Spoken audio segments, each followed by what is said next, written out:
दिसंबर 1989 हम बुखारेस्ट के palace square में हैं। 50,000 से ज़्यादा लोगों को यहाँ लाया गया है। ज़्यादातर लोगों को अपने स्कूल से या अपने काम से लाया गया है।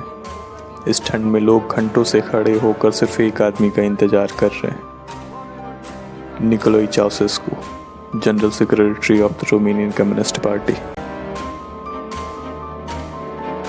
जो 24 सालों तक रोमेनिया को रूल कर रहा था।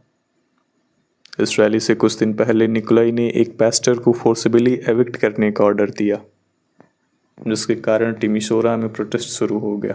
लोकल के रेजिस्टेंस और प्रोटेस्ट को रोकने के लिए चाउसेस्कू के सोल्जर्स ने अपने सिटीजन्स पर गोलियां चला दी।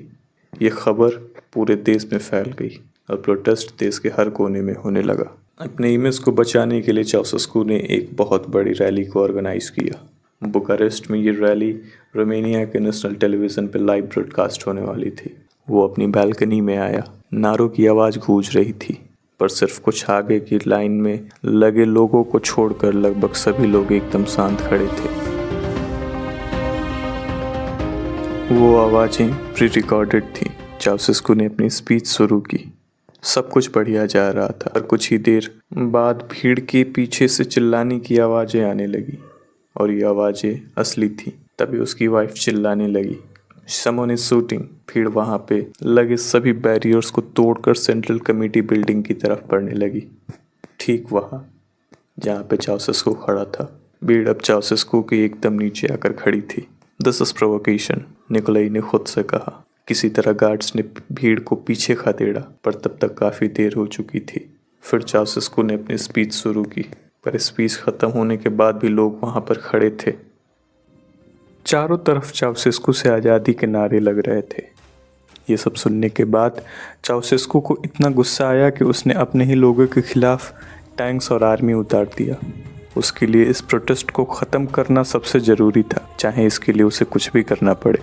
सड़कों पर लोगों को गोलियां मारी गईं, और जो किसी तरह से बच गए उन्हें स्नाइपर्स ने मार दिया, जो वहाँ की बिल्डिंग्स पे मौजूद थे। सुबह तक वहाँ पर इतना खून हो चुका था कि मिलिट्री को वहाँ पे वाटर कैनन का इस्तेमाल करना पड़ा वहाँ की सड़कें इस्तेमाल करने के लिए। चाउसेस्कू अभी भी बुखारेस्ट में था, ये सोच के कि उसने बगावत को ख़त्म कर दिया है। अब मुझे यकीन है कि सब कुछ ठीक हो जाएगा, उसने अपनी वाइफ एलिना से कहा, पर वो गलत था। सुबह बड़ी तादाद में फैक्ट्रीज में काम करने वाले लोग अपने काम छोड़कर सिटी सेंटर की तरफ बढ़ने लगे, पर अब की बार सोल्जर्स और पुलिस भी उनके साथ थी। उन्होंने अपने लोगों के ऊपर गोलियां चलाने से मना कर दिया। चाउसेस्कू ने तुरंत ही अपने बचे हुए पार्टी मेंबर्स के साथ मीटिंग बुलाया, पर तब तक हजारों लोगों ने चारों तरफ से सेंट्रल कमेटी हेडक्वार्टर्स को घेर लिया, जिसमें चाउसेस्कू भी था अपनी वाइफ एलिना के साथ। भीड़ को इतना करीब देख चाउसेस्कू ने अपने पायलट को ऑर्डर दिया कि बिल्डिंग की छत पर हेलीकॉप्टर लेकर तैयार रहो। प्रोटेस्टर्स बिल्डिंग की छत पर पहुंचने ही वाले थे कि 2 सीनियर्स ऑफिशियल्स और 2 बॉडीगार्ड्स के साथ चाउसेस्कू और उसकी वाइफ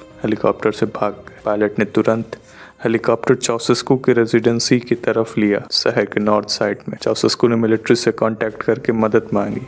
उसने डिमांड किया कि 2 हेलीकॉप्टर सोल्जर्स के साथ उसके प्रोटेक्शन के लिए भेजा जाए, पर दूसरी तरफ से जवाब साफ था, देयर ऑन, कोई भी मदद के लिए नहीं आने वाला था। पायलट के कहने पर चाउसेस्कू ने 2 ऑफिशियल्स को वहीं पर छोड़कर हेलीकॉप्टर से टेक ऑफ कर लिया। चाउसेस्कू ने पायलट से कहा, flight towards the western city of टीटू, पर तभी रेडियो पे एक मैसेज ब्रॉडकास्ट हुआ, all flights are grounded, any unidentified aircraft will be shot down. इसके बाद पायलट ने उनको बुखारेस्ट और टारगोवेस्ट के रोड के बीच किसी सुनसान इलाके में उतार दिया। इन सब के बाद चाउसेस्कू और उसकी वाइफ एलिना एकदम अकेले थे, सिर्फ अपने 2 बॉडीगार्ड्स के साथ।